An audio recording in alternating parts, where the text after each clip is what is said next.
जीवित परमेश्वर के अनुग्रह के वचन उत्पत्ति की पुस्तक अध्याय 33।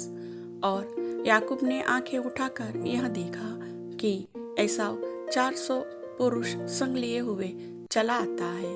तब उसने बच्चों को अलग अलग बांटकर लिया और राहेल और दोनों दासियों को सौंप दिया। और उसने सबके आगे लड़कों समेत दासियों को, उसके पीछे लड़कों समेत लिया को और सबके पीछे राहेल और यूसुफ को रखा।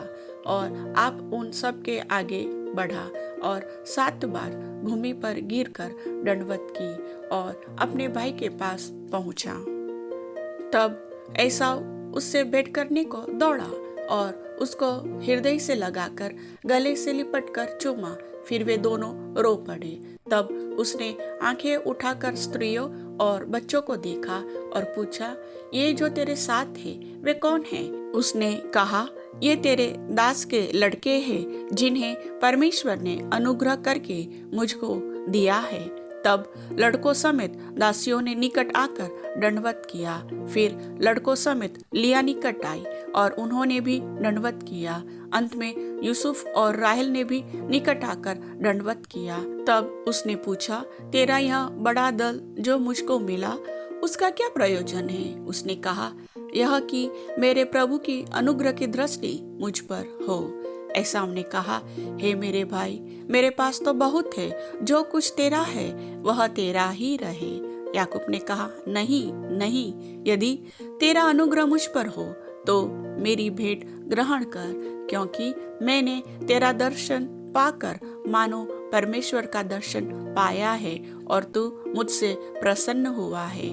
इसलिए यह भेंट जो तुझे भेजी गई है ग्रहण कर, क्योंकि परमेश्वर ने मुझ पर अनुग्रह किया है और मेरे पास बहुत है। जब उसने उससे बहुत आग्रह किया तब उसने भेंट को ग्रहण किया।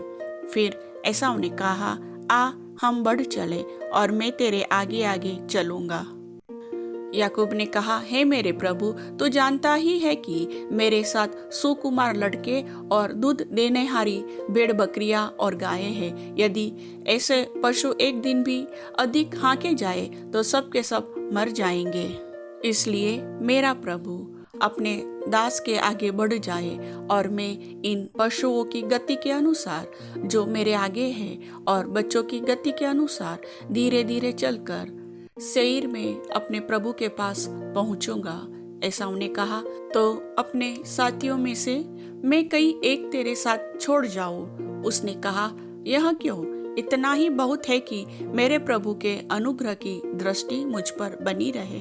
तब एसाव ने उसी दिन सेईर जाने को अपना मार्ग लिया। परंतु याकूब वहां से निकलकर सुक्कोत को गया और वहां अपने लिए एक घर और पशुओं के लिए झोपड़े बनाए।